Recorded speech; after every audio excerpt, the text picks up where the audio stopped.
Hey everybody, so it's week 19. Finally, we are almost halfway there. I can't believe that next week I will be 20 weeks pregnant. So that is extremely exciting. We could potentially be over halfway there, which makes me really happy because I really want to meet my baby. But this week, well, this past week, I've been feeling really good.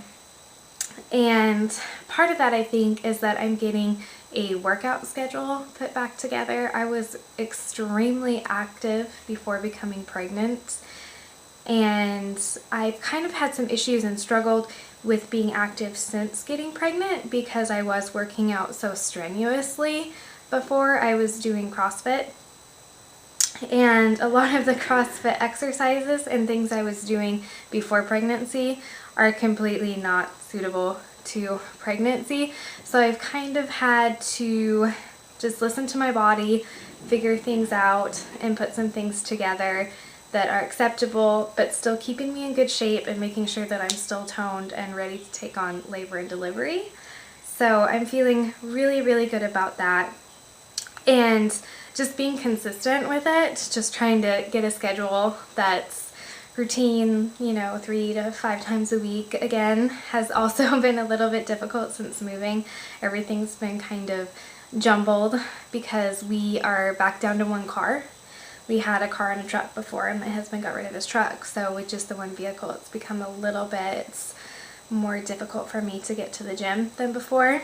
But we're figuring it out, and I'm feeling much better since being active more regularly, like I said, so loving it. Symptom-wise this week, I really don't have anything new to report. Like I said, I've been feeling really good, so just the same stuff from last week.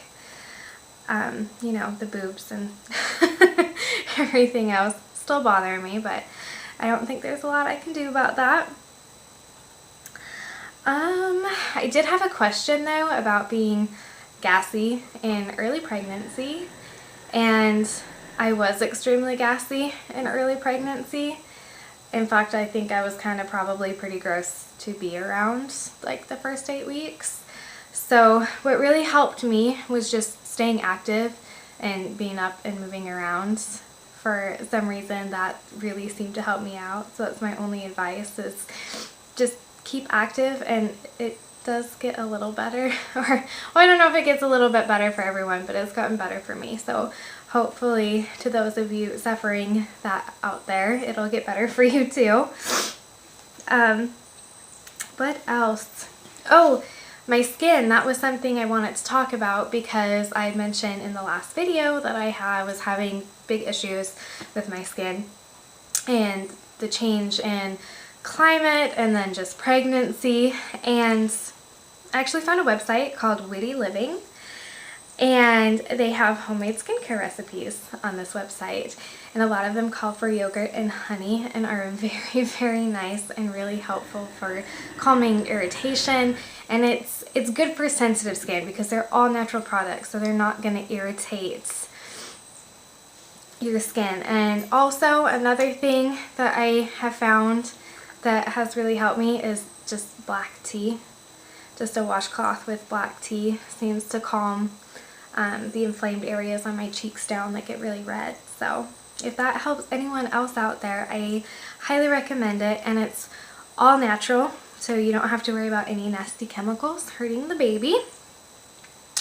But speaking of skincare, I have pretty religiously used Burt's Bees skincare for I guess almost a year now, and I absolutely love it because I feel like if you're gonna buy skincare from the drugstore, that it's a really good alternative to some of the other stuff you can buy out there because it is more natural and doesn't have as much chemicals and additives and everything else. But I've heard really fantastic and amazing things about Clinique's 3-step skincare. So I did buy a sample of it, and I did try it, and I absolutely hated it. It was awful. The cleansing soap they give you it was okay. It didn't irritate my skin, and the moisturizing lotion was actually pretty good, but I feel like it just compared to what I had been using before, not worth $20, that's for sure. But the clarifying lotion, the step 2 part, if you have combination skin or the type 2 skin, the only way I can describe it is when I opened that bottle, it smelled like paint thinner to me. I couldn't bring myself to actually put it on my face. So I tried a couple dabs on my cheek and it burned and it did not feel good at all. I absolutely hated it. So that's definitely a route that I will not take. I think I'm just gonna keep with the Burt's Bees and keep doing the natural stuff on the side, because that does seem to be helping and getting things toned down. So big thank you to everyone that recommended honey, because it is truly amazing for your skin. And then also, speaking of skin, since we're on the topic, obviously this has been on my brain a lot lately, but as I mentioned, I think it was the last video, I was running out of my cocoa butter and I needed to buy something else for my boobs and my belly. And what I found was something I've been really interested in since becoming pregnant.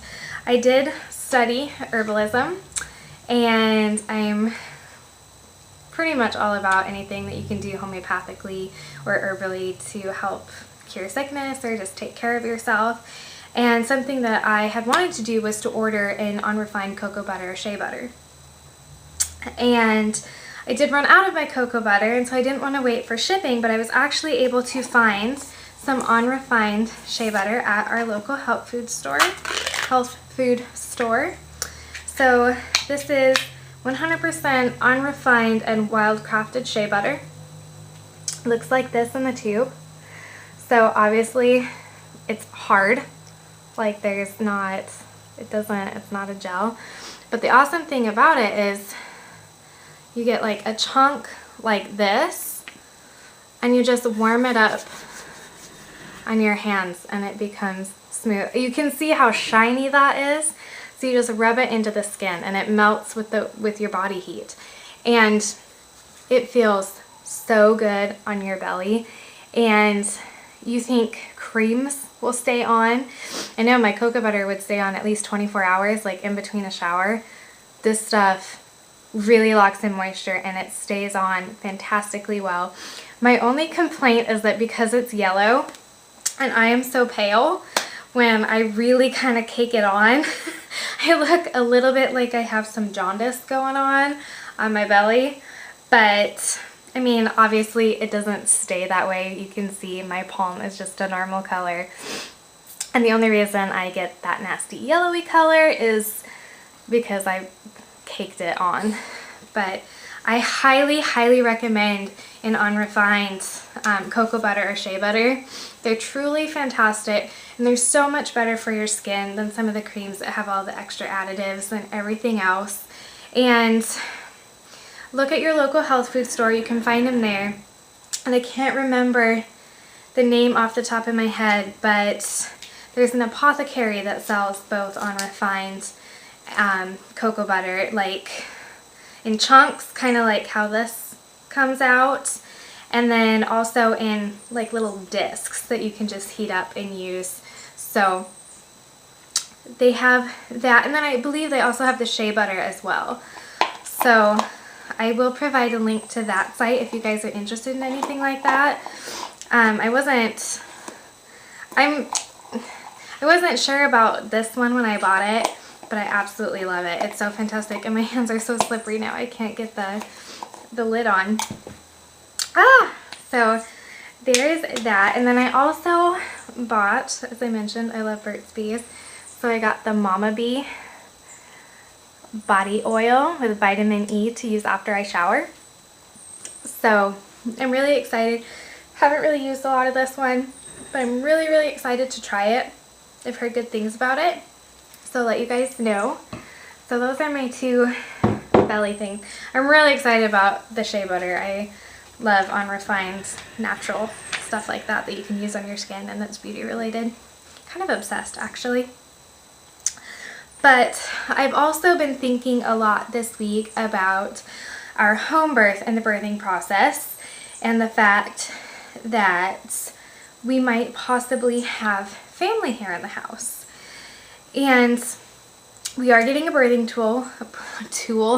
pool. I've got tools on the brain. My husband's actually out back on our porch making a bed frame. I'll show you guys here in a minute when we do the belly shot, but he's out there making a bed frame for our bed. Our mattress has been on the floor, and since I'm starting to grow, I'm pretty afraid that I'll be like a weeble one of these days and just not be able to get up. So he's making us a bed frame, and then he's also going to make our dining room table. So I'm really excited that we're finally getting around to those things. So tools on the brain. Birthing pool though. We're getting a birthing pool for our birth. And we've been watching a lot of birthing videos lately, and I've been reading a lot of stories, and a lot of women when they're in labor are nude. And I think that's fantastic. And I think it's wonderful. But for me, I don't think I'm necessarily going to be comfortable with that with all these people in my house. I'm not prude by any means, nor do I judge anyone else who's just completely fine with being nude in public. That's fine. Whatever you're comfortable with, that's awesome. But for me, I'm not so sure about that. So I found on Amazon.com these really awesome labor and delivery gowns by a company called Pretty Pushers. So if anyone else is looking into labor and delivery gowns, or if it's something that you had thought about, definitely check them out. They're gorgeous. They have themed ones. Like one is called like margarita or daiquiri, and it's orange and like coral, and has silhouettes of all these pretty like tropical drinks. And they have another one that's sushi, and it's sushi themed. So they're really, really neat gowns. They're shorter, so probably like mid-thigh length, and then they have 3 ties up the front. So when it is time for delivery, I mean easy access for you and the baby, and that's fine. And I really think that's something that I'm going to look into getting, and I just wanted to share that with you guys because it was pretty amazing. And they are on Amazon.com. I'm sure you could Google it, and they have like their own website, but I did find it through Amazon. Another thing that's gone on is I'm thinking about possibly doing a pinup photo shoot for my belly, well, for my pregnancy. I did do pinup and alternative modeling in California, and I'm completely obsessed with anything retro or vintage and pinup modeling as a whole. Betty Page, Marilyn Monroe, I collect Gil Elfgren artwork, pretty obsessed with the genre. So for me to be able to showcase my pregnancy in that way and beautify it and share it with the world, I think is just fantastic. So that's something I'm looking at doing, which we would probably actually film the photo shoots. So I'll let you guys know more as that progresses. But we'll do my belly shot now, because I have talked forever. So, and then actually, I don't know if you can see, but here, I'll just do this. You can't see because of the sun, I don't think. But there's my husband out there. He's building our bed. Oh, you can kind of see it. So that's our bed frame. So back to the belly. Can you see? Yeah. So this is from the side. I'm definitely carrying really high. And as my belly grows, that's becoming so much more prominent. I definitely understand now why I can still wear my jeans, just my belly is way up high. So, from the side, pull up the pants, put the shirt up on the side, from the front, and from the other side. So thanks everybody for watching, and I'll talk to you guys next week. Bye.